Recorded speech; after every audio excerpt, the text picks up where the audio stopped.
بسم اللہ الرحمن الرحیم۔ السلام علیکم۔ کالم شاہ محی الحق فاروقی کے آج اس سلسلے میں کالم پیش خدمت ہے، نماز اور غیبی آواز اگلے دنوں کی یاد کرو۔ یہ کالم 16 جولائی 1997 کو شائع ہوا تھا۔ آئیے سنتے ہیں۔ ایک اخباری خبر کے مطابق پچھلے دنوں ایک مقدمے کے سلسلے میں عدالت میں پیش ہونے کے لیے حاکم علی زرداری صاحب کے صاحبزادے اور محترمہ بے نظیر بھٹو کے شوہر آصف علی زرداری صاحب جیل سے آئے تو حسب عادت موقع غنیمت سمجھ کر اخباری نمائندوں سے بھی کچھ دیر باتیں کرتے رہے۔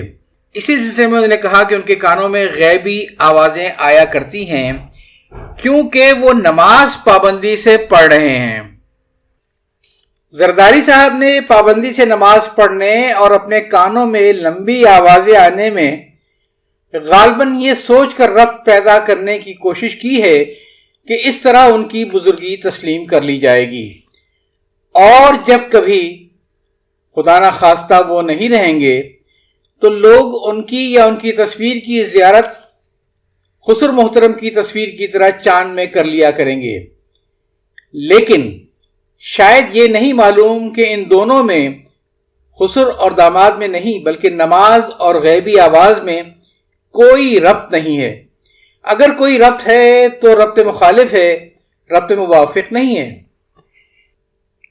اللہ تعالیٰ کا شکر ہے کہ اپنے اسی کراچی میں لاکھوں آدمی، مرد اور عورتیں دونوں ہیں جو پابندی سے نماز پڑھتے ہیں۔ ذرا ان سے پوچھ کر دیکھیے تو کیا کسی کے کانوں میں کبھی کوئی غیبی آواز آتی ہے؟ دراصل ہم نے بچپن سے سن رکھا ہے کہ کانوں میں غیبی آوازوں کا آنا کوئی اچھی بات نہیں ہے۔ اسی لیے اوپر میں نے کہا تھا کہ اگر دونوں باتوں میں کوئی ربط ہے تو وہ ربط مخالف ہے، بشرطے کہ یہ ترکیب صحیح مان لی جائے۔ دراصل زرداری صاحب کو کچھ غلط فہمی ہو گئی۔ انہیں شاید یہ نہیں معلوم کہ غیب سے آنے والی جس چیز کو لوگ پسندیدہ سمجھتے ہیں وہ آواز نہیں بلکہ خیال ہے۔ اسی لیے شعراء بطور فخر یہ دعویٰ کرتے ہیں، آتے ہیں غیب سے یہ مضامی خیال میں۔ رہا معاملہ آواز کا تو غیبی آواز سے تو اللہ محفوظ ہی رکھے۔ بہت سے لوگوں کو یہ بات معلوم ہوگی کہ کوہ ندہ سے آنے والی غیبی آواز یا اخی میرے بھائی کی اصلیت جنگل بیاباں کے درمیان ہزاروں باپیادہ سفر کرنے اور مہینوں کی ناقابل بیان صحبتیں برداشت کرنے والے کے بعد حاتم طائی نے یہ معلوم کی تھی کہ وہ موت یا ملک الموت کی آواز تھی۔ گھریلو خواتین کی بیان کردہ حکایتوں میں ہم نے اس قسم کی باتیں سنی تھیں کہ مثلا ہندوستان کے ایک قصبے میں ایک زمیندار نے اپنی رعایا میں سے ایک تیلی کو کسی بات پر برہم ہو کر ایسا مارا کہ وہ مر گیا۔ زمیندار کے صحن میں ایک کنواں تھا، اس نے تیلی کی لاش کو اس کنویں میں پھینک کر اسے بھروا دیا اور اپنی دانش میں قصہ ختم کر دیا۔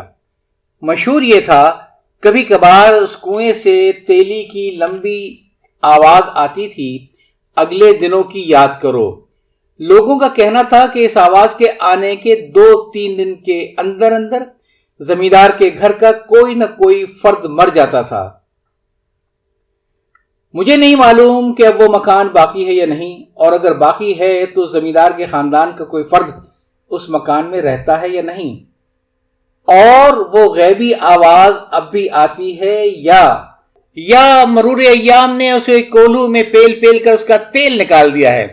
لیکن میرے ذہن میں یہ بات بچپن ہی سے بیٹھی ہوئی ہے کہ غیبی آواز سے اللہ محفوظ ہی رکھے۔ بڑے بوڑھوں کا یا بڑی بوڑھیوں کا کہنا ہے کہ اکثر ایسا بھی ہوتا ہے کہ اگر کسی شخص نے کسی کو یا کچھ لوگوں کو کبھی کوئی جسمانی یا مالی نقصان پہنچایا ہو تو بعض اوقات حالت خواب میں اور بعض اوقات عالم بیداری میں طرح کی غیبی آوازیں نقصان پہنچانے والے کے کانوں میں آتی ہیں۔ بعض اوقات تو یہ ان آوازوں کو سننے والے ہی کو ایسا محسوس ہوتا ہے گویا وہ انہی لوگوں میں سے کسی کی آواز ہو جسے اس کی ذات سے نقصان پہنچا تھا۔ وہ آواز ہوتی ہے کرب کی آواز۔ اذیت کی اور فریاد کی. خدا کرے زرداری صاحب کے ساتھ ایسا کوئی معاملہ نہ ہو. یہاں یہ بات بھی واضح کر دوں کہ میرا اشارہ قطعاً مرتضی بھٹو والے واقعے کی طرف نہیں ہے، بلکہ سچ پوچھئے تو وہ واقعہ میرے ذہن میں نہیں ہے. یوں کیا تھا وہ واقعہ؟